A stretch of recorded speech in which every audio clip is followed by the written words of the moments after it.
Hello, it's Tuesday, March 17th, 2015, and here are the stories we're covering this week. Wheels designed to take a car to a top speed of 1,000 miles per hour are being manufactured. A fix that breaks everything has once again been issued by Microsoft and affects mainly users who dual boot their Windows system. Imagine if the mistake of a single ISP could accidentally take down Google for the entire world. They can, and they did. Huge gaming news for Nintendo fans.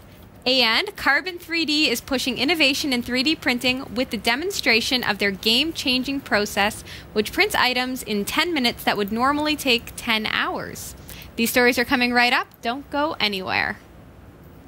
If you would like to have your very own chroma key green screen set, whether it's to celebrate this St. Patrick's Day or to have a cool virtual set like our Category 5.tv newsroom, head on over to cat5.tv/green, where you'll find all the green screen sets are currently on sale, up to 56% off.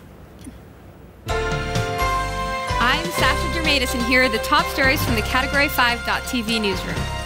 The process of machining the fastest wheels in automotive history has begun. The aluminum discs will be fitted to the Bloodhound supersonic car, which will endeavor to break the world land speed record later this year. That record currently stands at 736 miles per hour. Castle Engineering near Glasgow is leading the industrial consortium that is preparing the wheels. These 90-centimeter discs are a crucial element of the Bloodhound concept and will have to endure huge loads as they spin at over 170 revolutions per second. Oh. Yeah, calculations indicate that at peak speed, the wheels will be generating 50,000 radial Gs at their rim. That's 50,000 times the pull of gravity. There are parts of this car where if there's a problem, the driver, Andy Green, can simply shut them off and bring the vehicle to a stop. But if there's a problem with a wheel, Andy is going to crash. And that's never good at 1,000 miles per hour. Bloodhound has to use solid wheels to make the record run. A rubber tire would be ripped to shreds. That makes sense. Ripped to shreds instantly. Once machined, the discs will go for balancing. Unlike a standard car wheel, this does not involve adding lead weights to the rim. Instead, further precision measurements will identify any unevenness, and a sliver of metal will be removed to hone what is already a state of near perfection. The market value of each wheel is about £250,000, a little over $370,000 US.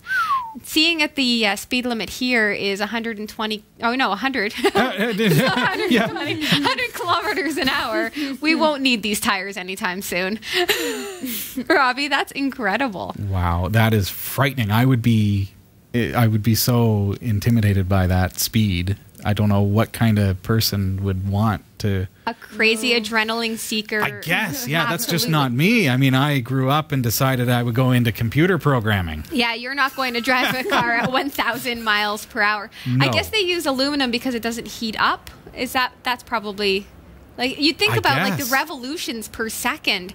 Those, even though they're aluminum, they're still going to be incredibly warm to touch, I'm sure. Oh my goodness, yes. And I would think, though, also, I mean, aluminum is, this is solid aluminum, right? But I would think that at that speed, with that much G-force going down on the wheel, or is it out? There's got to be some kind of expansion going on. Like, that's... What's his name? Andy Green? Crazy. He is a brave man. Very wow. Brave / crazy. Okay. This is an important news story for anybody who's dual booting right now. Reports are emerging that a twice-issued Microsoft Windows 7 patch is still causing pain for users, with some claiming the fix is triggering continuous reboots. The patch was first issued as KB2949927 and withdrawn in October due to system faults, before being re-released this week under the new name KB3033929. Sporadic reports across internet forums suggest the patch is causing pain on the Windows systems, especially PCs that boot into 2 or more operating systems. Redmond's initial hope was that the patch would bring SHA-2 code signing support for Windows 7 and Server 2008 R2 users whose operating system did not previously include that functionality. It seems sensible to avoid the update until Microsoft confirms the problem and provides a fix for the fix. So, Robbie, that would affect our viewers who have a dual boot with like Windows 7. Yeah, from what I understand, I mean, they're saying if it's dual boot environments or multiple boot environments. So if you have Windows 7 and you're dual booting with Linux, for example, or multiple Linux partitions and you have Windows 7 installed and you get that update, it could botch the ability to boot up that system. So don't update. It's not the first time recently that we've had these kinds of, fixes that break everything, which is, it's a little bit worrisome for a Windows user. You expect that those fixes, when they're released, are tried and true, and they're not going to break things, but instead are going to fix things. And I guess we take it for granted on Linux, even though we do get our updates for all of the programs. If we're using a stable distro, it's quite honestly stable. So we don't generally have those kinds of breakages. I guess it does happen even on Linux, though, once in a while, but it seems to be happening more and more on Windows. Definitely a scary thing. So don't in any way use the fix yet.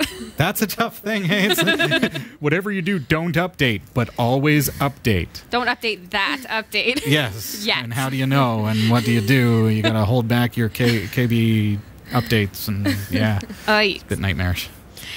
For a short time Thursday, people all over the world trying to access Google services were cut off because of what DIN Research Director of Internet Analysis Doug Mattery identified as a routing leak from an Indian broadband internet provider. The leak is similar to a 2012 incident caused by an Indonesian ISP, which took Google offline for 30 minutes worldwide.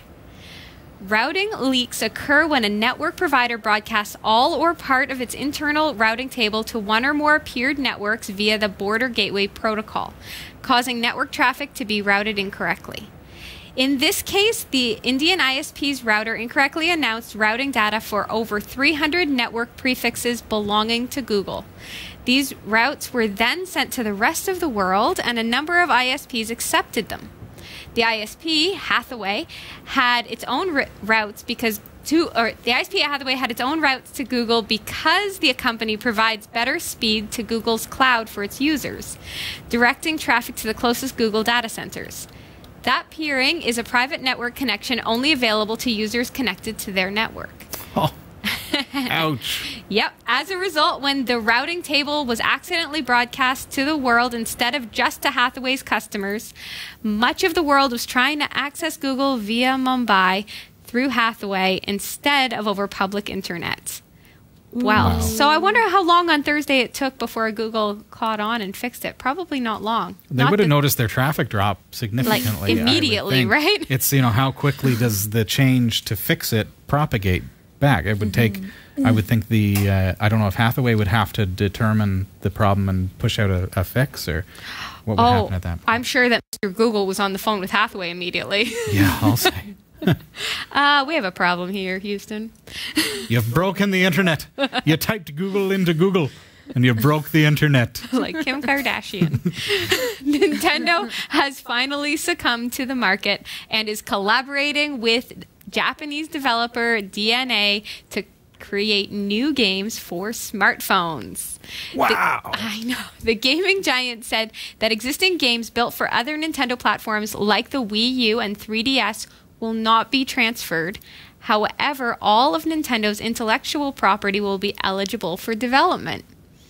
This could mean new games on the horizon featuring characters such as Super Mario, Zelda, and Pokemon. The two firms also announced plans to launch an online membership service this fall, which will give members access to their accounts from across multiple platforms, including smartphones and PCs. That's huge for Nintendo. Groundbreaking, even when you think about it. So, they've always held to the, you've got to buy our hardware in order to use it, right? To other people's hardware.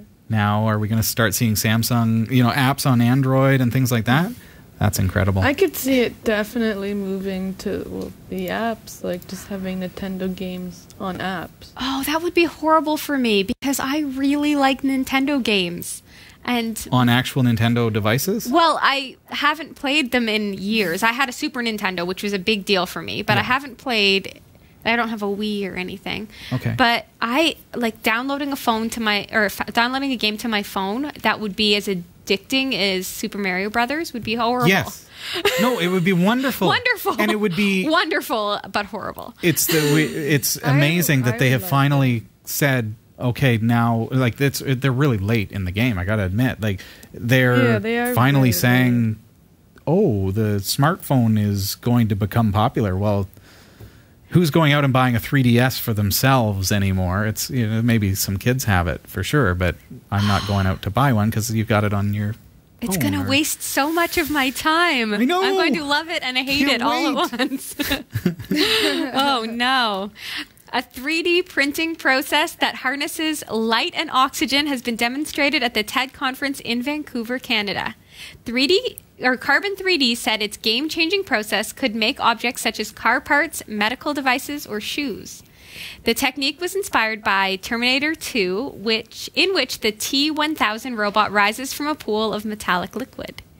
James Woodcock, group editor for TCT magazine, said, "It's not unusual for huge claims like this to be made, but as it's renowned experts working on it, it gives it some gravitas." During their presentation, the Carbon 3D machine produced a plastic ball from a pool of resin in just about 10 minutes. Professor Joseph DeSimone told the audience it would traditionally take up to 10 hours to print the same thing. That's impressive. Wow. If anything, the demonstration showed the need for companies in the industry to continually work on developing and improving 3D printing technology. That's great. I'm excited for that technology to come to light and make things more accessible all across the board. You could print really fast cars and put aluminum tires on them and get everywhere faster than 100 kilometers an hour. For all your tech news with a slight Linux bias, visit the Category5.tv newsroom at newsroom.category5.tv.